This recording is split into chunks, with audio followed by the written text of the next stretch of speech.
Dog Show. Woo! Blessings to everyone. I'm Smokey, the doggone decoy on the Best Damn Dog Show. And we have Miss Diana here today with Tapia Raw Meats for pet food. And she's going to break down to us this wonderful product that I use. I use it. This is my product right here. She's going to break down the when, the why, and the how this product is officially for pets, but I'm here to advocate for the working dogs. So, Miss Diana. So I'll start off by saying how I got in the industry. Yes, ma'am. I feel like we'll start off from the beginning. So a little backstory, probably those who don't really know me. My dad's actually a butcher. So I actually grew up in the industry when I was young, and I'm talking like 7, 8 years old. Like I was little helping my dad butcher animals and stuff like that. So I kind of have that as a little backstory that not a lot of people know about me, that I feel like I put in from my roots. So fast forwarding, I feel like I can connect that to my product, that, you know, it's in with my roots and what I do, and not also that, also feed it to my dogs. I started doing the industry, started doing it for the dogs, and I thought, and it just came to me like somebody came and started, you know, what do you do with, can you create something for dogs who are on raw?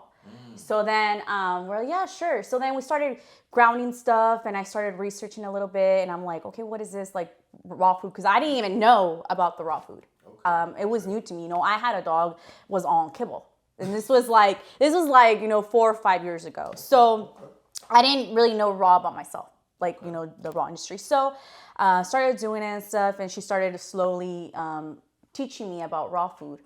Yeah, so I started creating the blends and stuff, and she actually told me something about the BARF diet. I'm not sure if you guys are familiar with that. BARF diet is 80-10-10. So it's 80% of the protein, 10% organ, and 10% bone. Okay. So that's where our blends are based on. So they're all 80% protein, 10% bone. And there's different types of proteins. You know, you can do like a beef, chicken, salmon, duck. The ones that I brought were beef and green tripe, beef and vegetable, and the beef blends. Yeah, so normally when I have a dog that starts on raw, we say just do beef or chicken. But when I started doing it, I started hearing feedback on how the product actually makes dogs better in different categories. The number one thing that I hear a lot when customers come into my shop is allergies. So, you know, started seeing the allergy changes in them, hearing the feedback on our customers and stuff, on people that use our products, people that started feeding raw. It started really opening my eyes. Like, okay, you know, was this something that does a huge change in dogs? Yeah, that, and it's like, and me, you know, feeding my dog back then, you know, kibble and stuff, I'm like, I actually didn't pay attention, but, you know, my dog would have redness. I have 2 little dogs. I have a Shih Tzus, and then now I have a Frenchie, but back then I had my Shih Tzu, Louis. He had bad allergies, and me as a dog mom, I didn't know what it kind of was. So I was like, oh, okay, you know, just feeding, you know, kibble and scraps and stuff. And then when I started doing in the raw for the lady, and I'm like, you know what, let me try to cooperate to my own dogs. So once I started cooperating to my own dogs, I started seeing a huge change in him. And the one thing that I saw a huge change was the redness would start going away, allergies. Skin. Yeah, so I started seeing him feedback positively on transitioning him to raw. So for him, it actually took me a little while to transition, and I feel like this is important to talk about, is when transitioning a dog from kibble to raw, especially when they've been on kibble for a long time. More dogs have been like more an adult dog. They've been on it a long time. Yes, because then he would be like around, I think he was like around 2 years. Okay. So then when I transitioned him, he actually didn't want to eat the raw because he was so used to the kibble and like cooked stuff. So it took me a while to transition him. So, you know, I would give him his portion, and he would just kind of like, didn't really like the texture and stuff because he wasn't used to the raw. So he actually striked me 2 days without eating. Until I was like, you know, but I saw the benefits and I hear the benefits that it was so healthier. So I wanted to transition him. So I actually had to tell him, you know what, no kibble, no cooked. I started him on the beef. Okay. And that's one that I usually recommend our customers is to start on beef or chicken. because the number one thing people come to me is about allergies. So to pinpoint what the dog is kind of be allergic to, we have to keep it single protein. Because if you give so much in the beginning, you're not going to realize what is it causing it. So, and the number one that pets tend to be allergic to is poultry. Poultry is more common. Chicken is more common for them to be allergic to. So when I transitioned my dog from the kibble to the raw, I did straight beef, and he didn't really, he striked me a few days. So he eventually, by the third day, he gave in and he started eating the raw. And I started slowly seeing all that redness that he had from the allergies that he's been having that I didn't even know he had go away. And I'm like, oh, wow, like, that transition him. So then fast forward, I have him on the raw and stuff, and I started noticing he's been gaining a little bit more weight, more chunky. His energy levels was going really good. Yes, and I was like, oh, okay. Anything with the stool? His stools got smaller. They got smaller. They absorb. Because they absorb the moisture. So this is one thing that I also started seeing in my own pup is I was like, why? So it's because when you feed a dog raw, you're giving them the nutrition right from the source. So think about it. And that's the power of raw.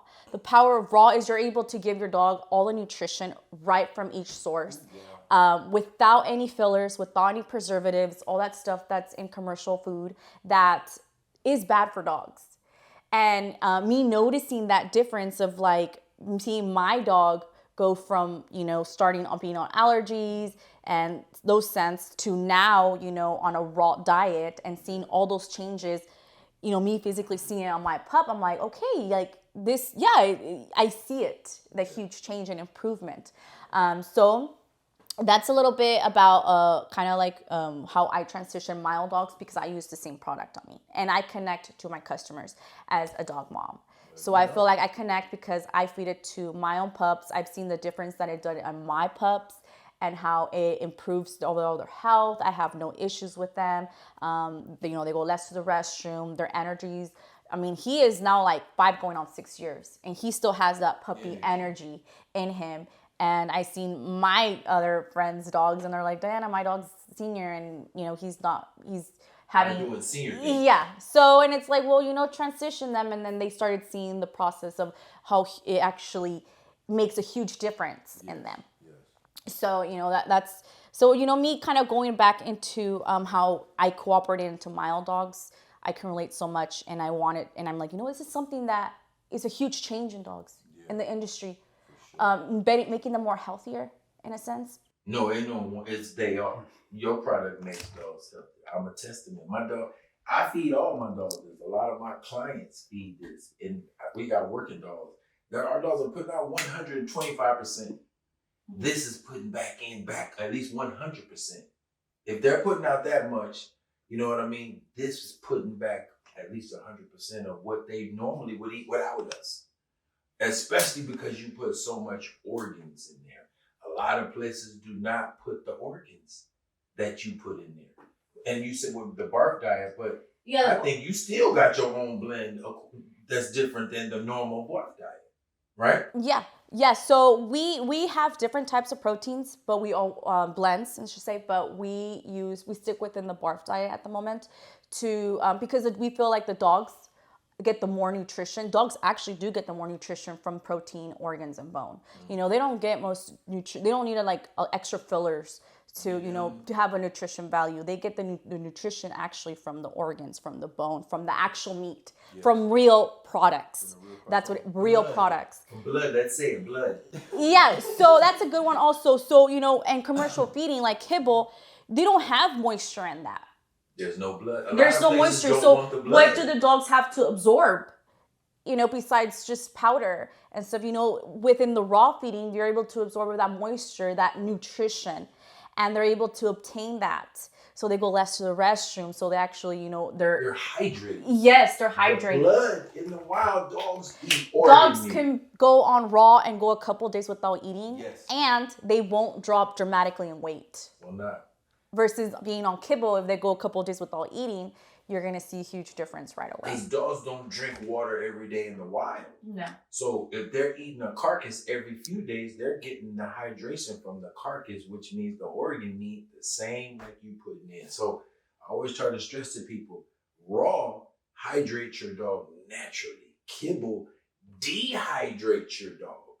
So now when they see their dog drinking up so much water, they're like, wow, since I got my dog on raw, he doesn't drink nearly as much water. And they go less to the restroom.